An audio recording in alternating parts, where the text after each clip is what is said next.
Hey guys, and welcome to another video. This is the Honda Shine 125. It's the first time I am reviewing a hardcore commuter. This is the real kitna deti hai kind of motorcycle, and it's my uncle's motorcycle. It's not done a lot of kilometers, so we're not going to push the engine too hard. It's only done about 400 kilometers. This is basically how the motorcycle looks. Very simple. He's got the drum brake variant, so there's no disc in front. The engine, the tank, it's always been a metal tank. Very simple suspension layout, very simple exhaust. The tail light is a little revised. It's a little more angular, a little more edgy. Let's talk about the instrument cluster. I like the fact that things are really big, readable, very easy for anyone to understand what things mean. Look at the N, the neutral sign. Look at the side. It gets a side stand indicator. So if I put the stand up, it's gone. Put the stand down, it's there. So that's a good feature. It will remind people to be safe when they are riding their motorcycle. Another thing I like is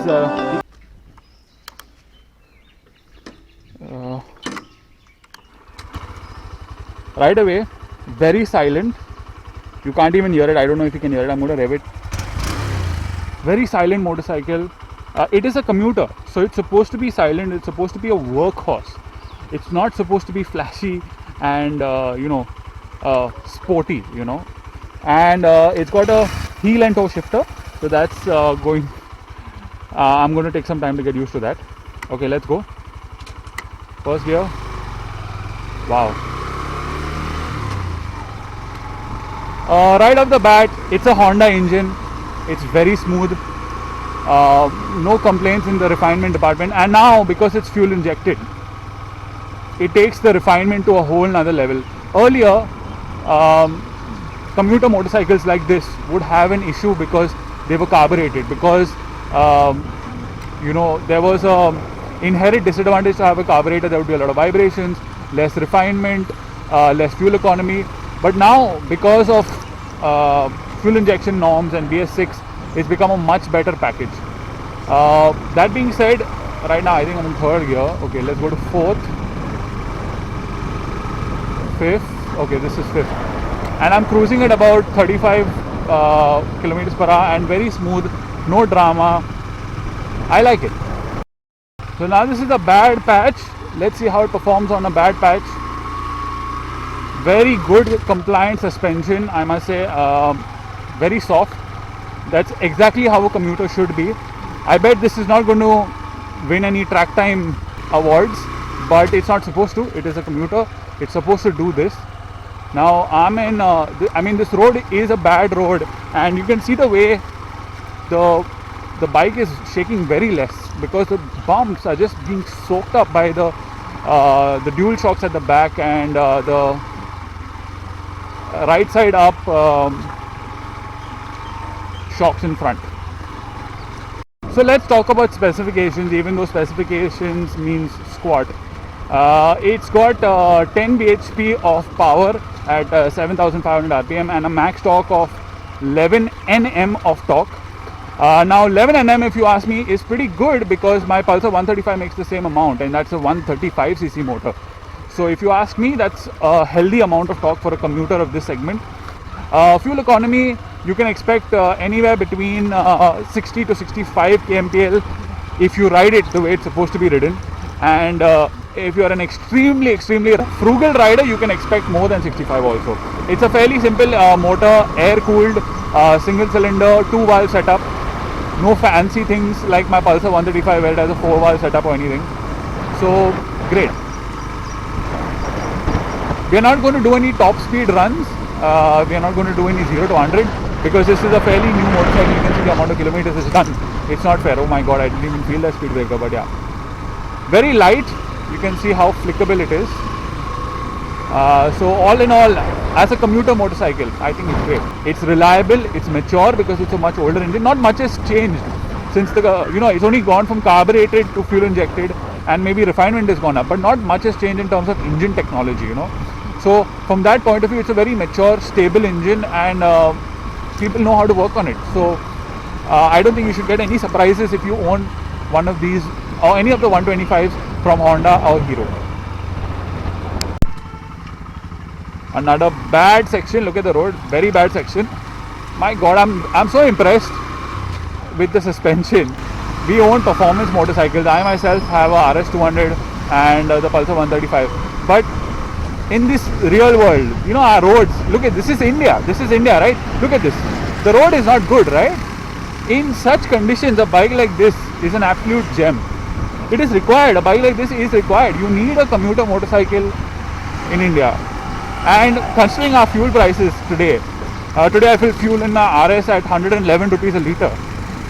Look at the fuel prices and then see how much sense a motorcycle like this makes. I'm not saying this motorcycle, but any of the lower capacity scooters or motorcycles, they make so much sense. And especially the motorcycles from this car, like the 100, 110, 125cc, they are incredible in terms of fuel economy, because it all depends on the way you ride. If I flog this bike, if I'm riding at 80, 90, 100 all the time, definitely it's not going to give me good mileage. But if I ride it the way it's supposed to be ridden, it will. So right now I'm on this flyover, and I can tell you that it doesn't like crosswind at all. It's wobbly at higher speeds, and I don't quite like that feeling. So if you're on a flyover, I would suggest don't flick this motorcycle too much, because it can be a little unpredictable. It's light on its feet, and that's a feature you need as a commuter. But you don't need that to be very aggressive. Now, one thing I want to show you about the Shine 125 is when you put this thing on, for some reason the headlight comes on. It's not even the kill switch, it just comes on. Another thing I liked is, look at this rear engine lever, so robust, so strong. It's good for a commuter like this. It even has a kickstart. 5-speed gearbox, what you need from a commuter. You don't need a 6-speed. Having a 5-speed is actually a luxury in this segment, because a lot of other commuters come with only 4-speed gearboxes. What else? Yes, this is the Honda Shine 125 for you. So the Shine 125, and if you remember from a few years ago, the Stunner 125, they have the same essential engine. Obviously now this has fuel injection. It's a very well-rounded engine. It's used on many bikes is what I'm trying to say. And what that means is, when you use the same engine on different platforms, it basically means that this is very well known to mechanics, to showrooms, to repair centers. The problems are also well known, and there might be very few problems after so many years. The Stunner was around, I think, I don't know, 12 years ago. So from that time to now, I think this engine has matured, and whatever issues that might have been there are free. So the design is very stable at this point. It's not something that is going to surprise you if you buy this motorcycle. Another feature that I like that they've given is, they've given it a 3D badge, which is a very good thing at this price point for a commuter to give it a 3D badge. It really makes the person who's riding it feel good about their purchase. This used to be a sticker even on the Unicorn, but today they've given it a 3D print, which is a very good thing. You have to keep a minimum amount of fuel on this, because it's a FI motor. You cannot afford to run it tank to tank, empty it fully, because the fuel injected motor will get spoiled. The crank is such a silent crank. Listen to this. It doesn't even make sound.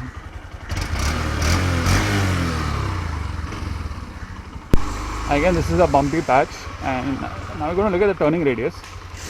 Full turn. Good. It's quite tight. That's my RS over there. It did take me some time to get used to the engine pattern, the gear pattern. So you can see there is, on idle, there is some amount of vibration on the exhaust, but and very little, minimal at the mirrors, and some over here on the indicator. So that is the Honda Shine 125 for you, and I want to put a little graphic in front of you which says that in the last month itself, the Honda Shine has sold over 1 lakh units. So whatever I say or whatever I like and don't like about the motorcycle, it is still selling very, very well for a 125cc motorcycle in India. And what do commuters want? Commuters want a comfortable ride quality, fuel efficient engine, reliable motor. And all of these things the Honda Shine has. The motor is really old, so it has been reliable. Now it got FI, so that's a huge upgrade. The suspension duty is handled really well, very comfortable, even for 2-up riding. The fuel efficiency is really good. At 65 kilometers per liter, you can't expect any more from a 125cc motorcycle, in my opinion.